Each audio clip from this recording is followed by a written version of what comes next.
Tweet करो फौरन। कुरान की बेहुरमती की जा रही है स्कूल में, गिरा के बिल्डोजर चला के।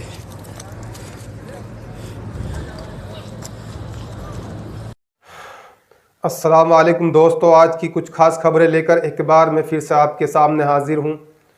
आज की दो अहम खबरें आपके सामने रखूंगा दोस्तों। पहली जो खबर है ये कानपुर के घाटमपुर से आ रही है, जहां पर इस्लामिया मदरसों को बुलडोजर चलाकर कुछ ही मिनटों में ध्वस्त कर दिया गया। मुसलमान चिल्लाते रहे लेकिन उनको कुरान शरीफ उठाने का भी मौका नहीं दिया गया। कुरान के पारे नीचे दब गए। मुसलमान कहते रहे कि हमें कुरान उठाने का मौका दीजिए, लेकिन उत्तर प्रदेश की पुलिस के सामने ये सब कुछ होता रहा। किसी ने एक ना सुनी, मदरसे को तुरंत ध्वस्त कर दिया गया, उसको तुरंत तोड़फोड़ कर ख़त्म कर दिया गया। पहले आप दोस्तों इस वीडियो पर नज़र डालें, ये पूरी वीडियो देखें किस तरह से मुसलमान चिल्लाते रहे, आवाज़ लगाते रहे, लेकिन कोई सुनने के लिए तैयार नहीं है। मदरसे को कुछ ही मिनटों में तोड़फोड़ कर ख़त्म कर दिया गया। पूरा मदरसा टूटने के बाद मुसलमानों को मौका मिला दबे हुए मलबे से अपनी किताबों को उठाने का। पहले आप इस वीडियो पर नज़र डालें। अरे कुरान हमें निकलवा लेने दो।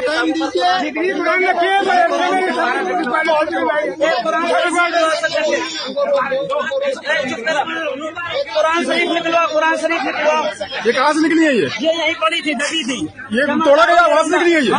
यहीं से निकली है। तोड़ा ये वहाँ से निकली। हमें हमारा घर गिरा दिया जाए, हमें जान संवार दिया जाए, हमें हमारी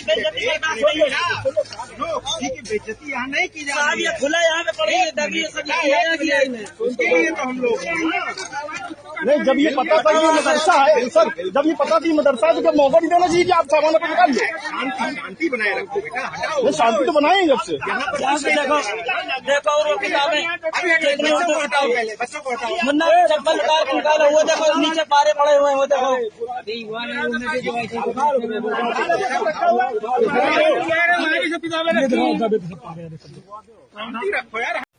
दोस्तों आपने देखा इस वीडियो में किस तरह से मुसलमान चिल्लाते रहे लेकिन कोई भी सुनने के लिए तैयार नहीं।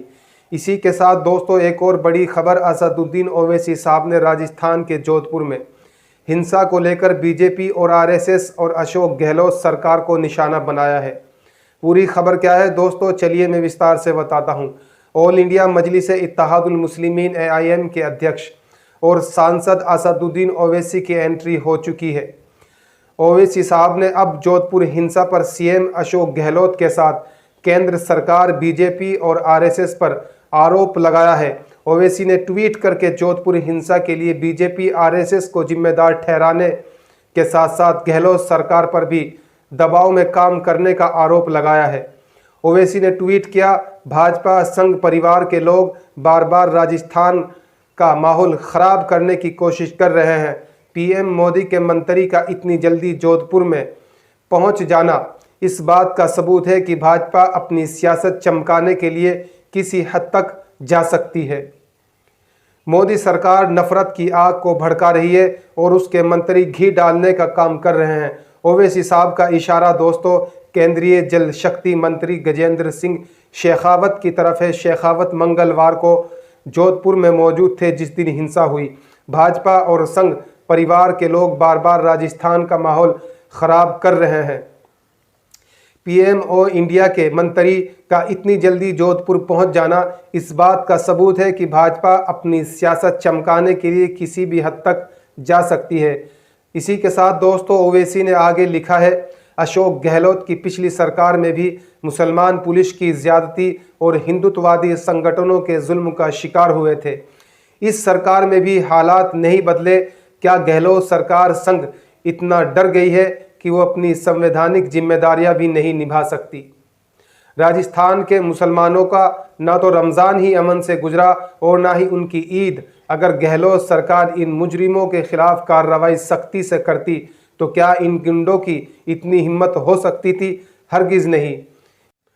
मैं तो सिर्फ इतना ही कहना चाहूँगा दोस्तों, पार्टी चाहे किसी की भी हो, मुसलमानों ने किसी भी पार्टी को वोट दिया हो, चाहे वो अखिलेश की पार्टी हो, मायावती की हो, कांग्रेस पार्टी हो, चाहे वो भाजपा पार्टी हो, लेकिन मुसलमानों के लिए कोई भी आवाज़ उठाने के लिए तैयार नहीं है। सब लोग तमाशबीन बने रहते हैं, लेकिन सिर्फ एक अकेला मर्द मुजाहिद है जो मुसलमानों के लिए, हक़ के लिए आवाज़ उठाता है। इसको दर्द महसूस होता है। अगर किसी मुसलमान को चोट लगती है, कोई ज़ख्मी होता है, तो इसको महसूस होता है कि मेरे सीने में चोट लगी है, मुझे चोट लगी है। इसीलिए ये हर जगह आवाज़ उठाता है मुसलमानों के लिए। मुसलमानों को ये बात हालांकि हज़म भी नहीं होगी, बुरी भी लगती है, क्योंकि वोट तो उन्हीं पार्टियों को देना है मुसलमानों को जिस पार्टी से वो लोग जुड़े हैं, और आवाज़ उठाने के लिए वो लोग तैयार नहीं, और मुसलमान भी इस बात पर सोचने के लिए तैयार नहीं। क्योंकि थोड़ा सा अपने दिमाग पर जोर दीजिए, जिस पार्टी को तुमने वोट दिया है, बड़ी चाहत से वोट दिया है, एक तरफा फिर अखिलेश यादव की पार्टी को वोट दिया है, क्या वो लोग तुम्हारे लिए आवाज़ बन के उठे हैं? नहीं उठे। सब लोग खामोश हैं। चाहे दिल्ली जहांगीरपुरी का दंगा हो, चाहे जोधपुर राजस्थान का दंगा हो, करौली का दंगा हो, चाहे मध्य प्रदेश में खरगोन का दंगा हो, यहाँ जितने भी दंगे हुए हैं, मुसलमानों की मस्जिदों के सामने दंगे किए गए हैं, इन सब के लिए कोई भी आवाज़ उठाने के लिए तैयार नहीं। सिर्फ एक अकेला असदुद्दीन ओवैसी, चाहे सोशल मीडिया पर उठाकर देख लीजिए, चाहे गोदी मीडिया पर उठाकर देख लीजिए, सिर्फ मुसलमानों के हक़ के लिए आवाज़ कौन उठाता है? असदुद्दीन ओवैसी। दोस्तों, बस मैं इतना ही कहना चाहूँगा। अब हम चलते हैं, जाने की हमें दीजिए इजाज़त। इस खबर को लेकर दोस्तों आपकी क्या राय है, कमेंट बॉक्स में बता देना।